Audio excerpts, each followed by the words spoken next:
Selamat siang Sobat Temo, kembali lagi bersama saya Nadia. Kali ini saya bersama Pak Yogi selaku Direktur dari MemoX. Gimana Pak kabarnya? Alhamdulillah sehat.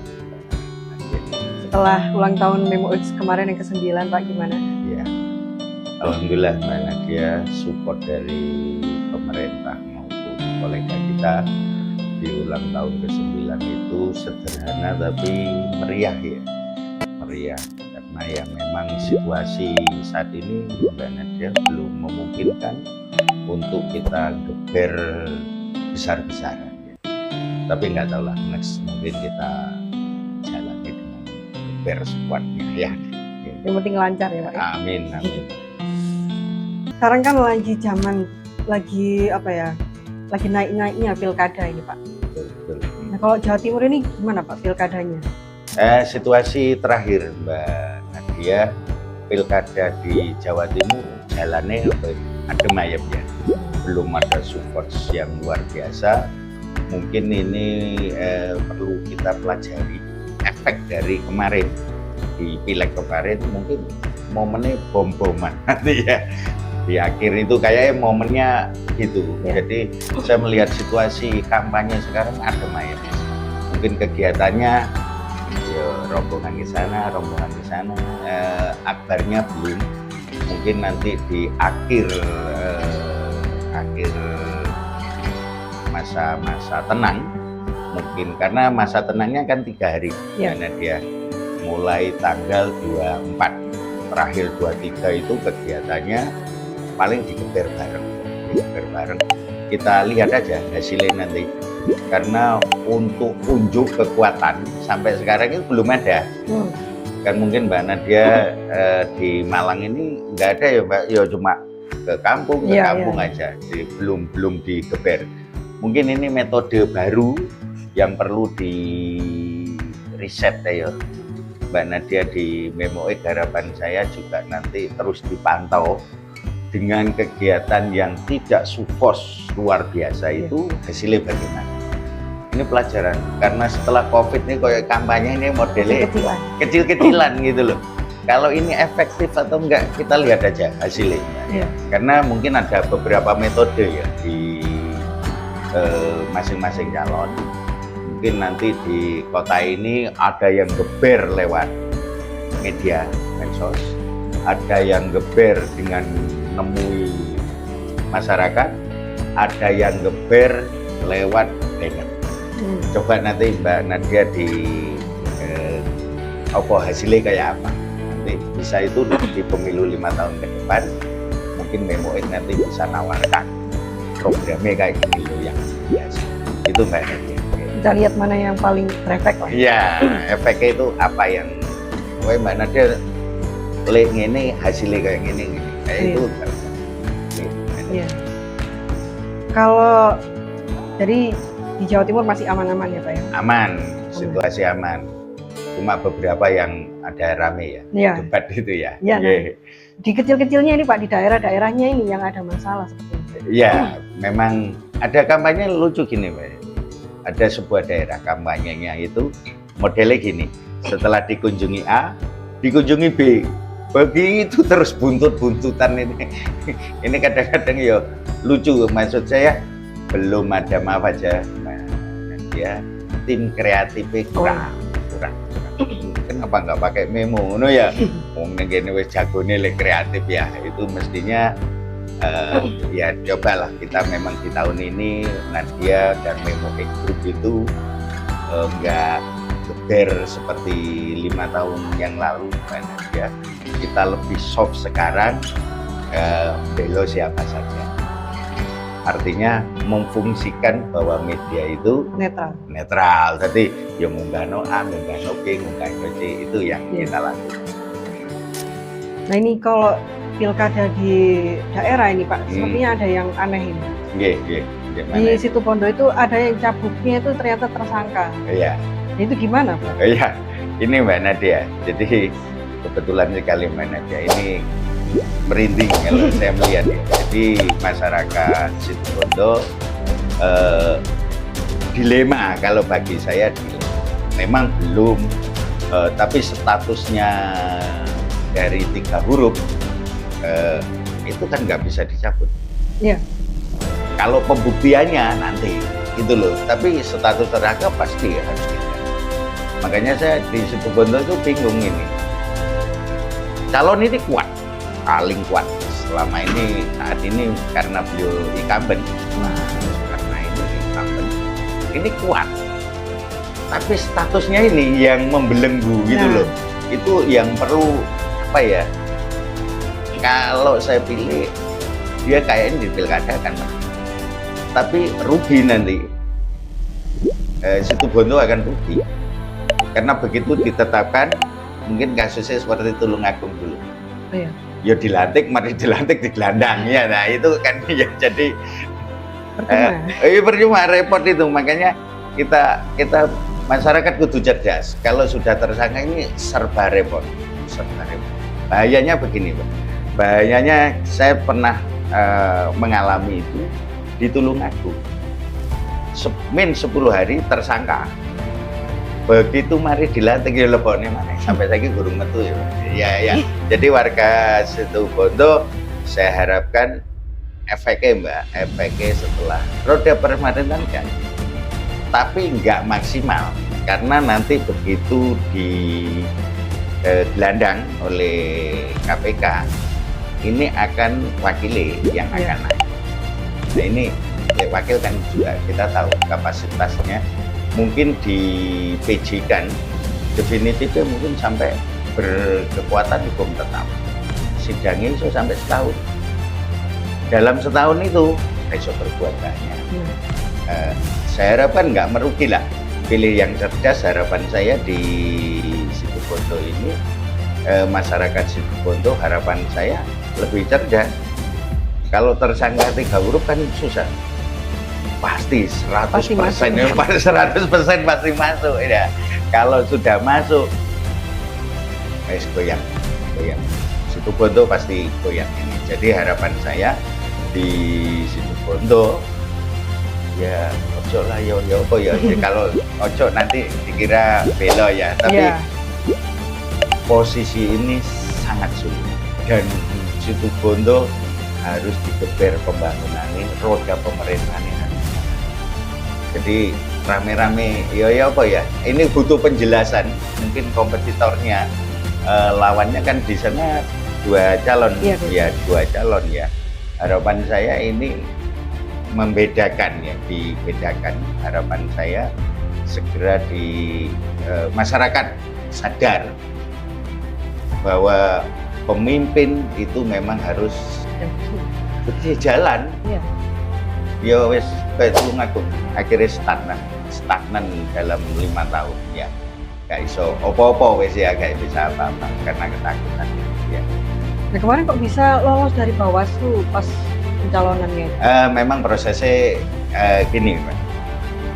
Bawaslu itu setelah dinyatakan lolos itu baru ada tersangka. Prosesnya kayak begitu. Jadi ya nggak salah ya rodanya akhirnya ya layak terlanjur. Jadi persis kayak di Tulungagung dulu ditetapkan Bawaslu, KPU lolos, min 10 hari mau coblosan tersangka ya wis repot ya, mau nggak mau akhirnya ya. Tapi di sana waktu itu kasus ini kayak akan terulang di Situbondo. Jadi ngeri ya, cerita 3 huruf kan nggak mungkin 3 huruf melepaskan ya. Kalau seandainya jadi, proses sidangnya 1 tahun kan ya nanti. Wakil itu akan berjalan kalau nanti sudah kan apa 2 SK bupati. PJ kan nggak berani. Nah kalau PJ jelas mandek nanti, karena PJ, statusnya PJ akhirnya regulasi perjalanan pemerintahan akan tersendat gitu loh, makanya di pengalaman saya sampai 2 tahun Tulungagung itu 2 tahun Pak, definitif wakilnya. Begitu wakilnya definitif kan, nah memang ini Pak Karna ini didukung partai banyak ya. Ada Golkar, ada PDI, ada barang ya. Banyak kok ya. Berapa partai itu Pak? Kalau saya lihat itu banyak partai-partai besar. Sedangkan lawannya itu PKB sama P3 apa kayak begitu.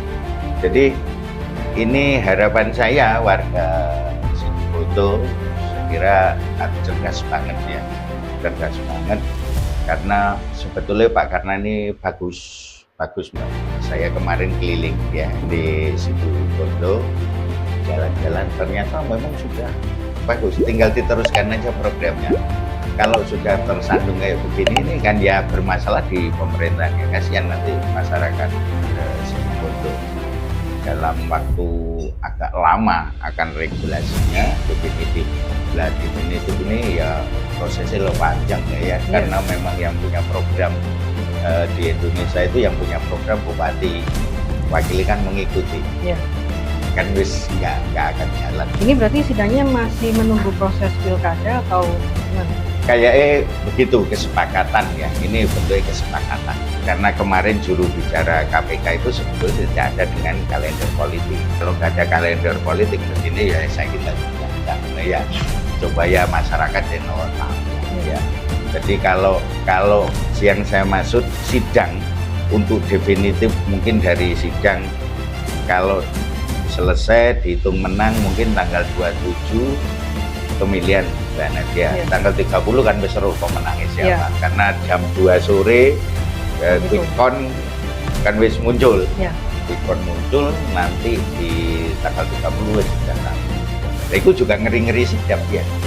Judulnya nanti ngeri-ngeri sidap aja ya. Oh iya. Berat ini, berat Mbak Nadia, sangat berat sekali. Situbondo situasinya kayak panas banget. Kemarin debat ya? Iya, nah itu sempat ada singgungan dari apa namanya paslon nomor 1. Iya. Itu sampai pendukungnya tuh sampai minta diberhentikan debatnya itu. Gimana itu? Ya kita belum terbiasa. Ya, terus maaf aja masyarakat Situbondo dengan situasi ini kan masih baru. Lek Malang pengalaman, ya Malang itu pengalaman menghadapi situasi kayak begini.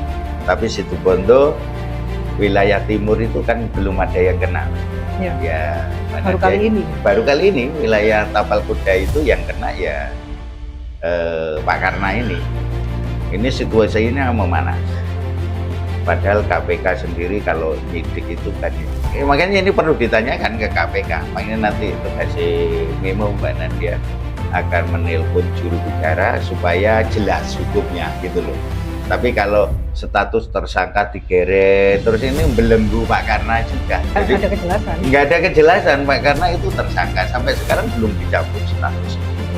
Maksud saya KPK mestinya mengambil sikap. Kalau memang ini tidak ya sudah ikut kampanye. Apa aja nanti terus kampanye kentean WAK ujung-ujungnya masuk ya itu maksud saya.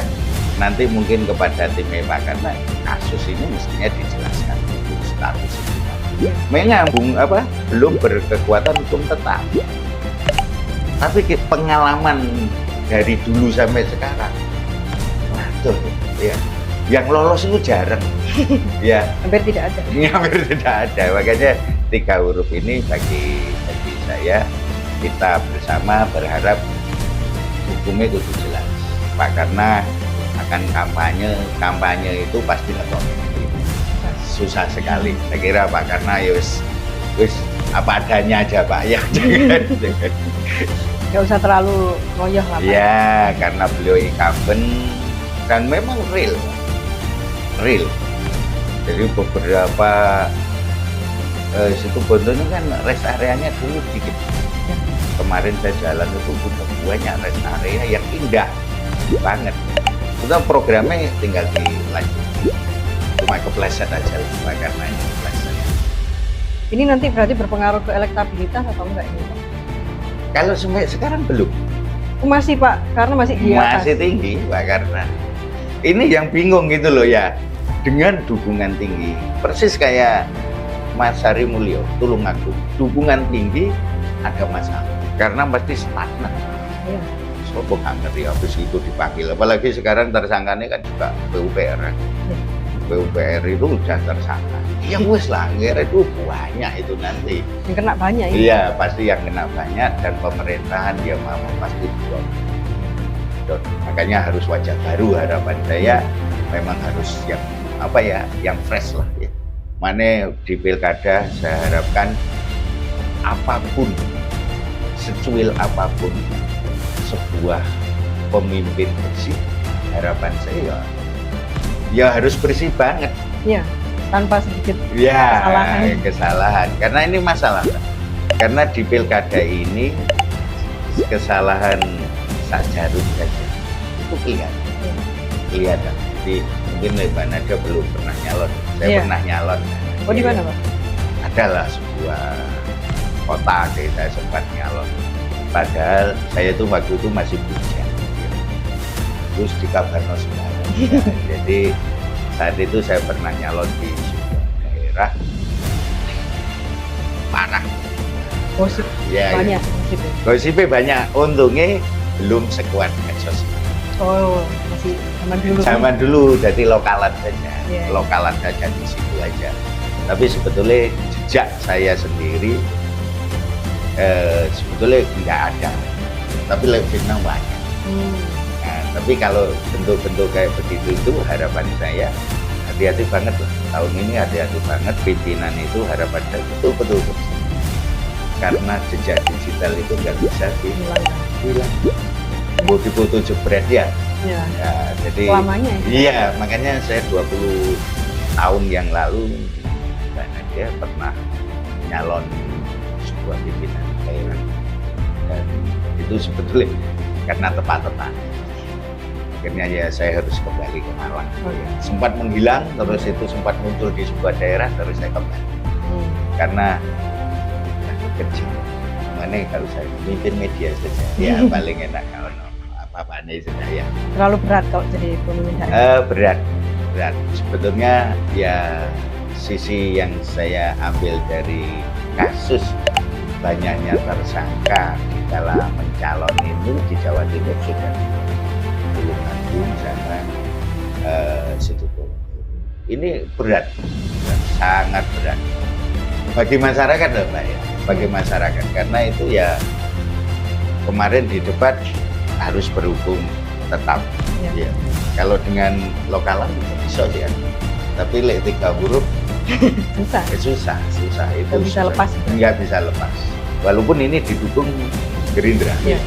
Didukung Gerindra, tapi sangat berat lah, makanya bagi masyarakat sana ya. Tapi bagi Pak Karna harapan saya jangan cor-coran, selesai sebetulnya ini nggak ada, karena ya. itu bisa lepas nggak bisa, bargainingnya nggak akan bisa, karena marwahnya 3 huruf KPK itu sangat kuat. Le ora yo di demo ya sing kontrak tadi ya. Itu Mbak Nadia penjelasannya. Kalau gitu pesannya di Pilkada Jawa Timur ini untuk masyarakat? Ya, saya kira di tahun ini pemilih cerdas yang perlu, harapan saya pilihlah pemimpin yang bersih, berintegritas dan kuat, karena sekarang sudah beda. Seluruh programnya calon sudah ada di jejak digitalnya sudah, dan itu pasti, dan itu sangat bahaya. Kalau sampai mengingkari sangat bahaya sekali saya lihat. Itu Mbak Nadia mungkin dari saya. Oke, bagus sekali. Terima kasih Pak Yogi atas sama-sama obrolannya. Oke. Ya, semoga bermanfaat bagi kita semua, bagi masyarakat. Jangan lupa subscribe Memo X dan juga like, komen, dan share. Terima kasih. Ojo lali lur, subscribe, like, dan komen. Sip lur.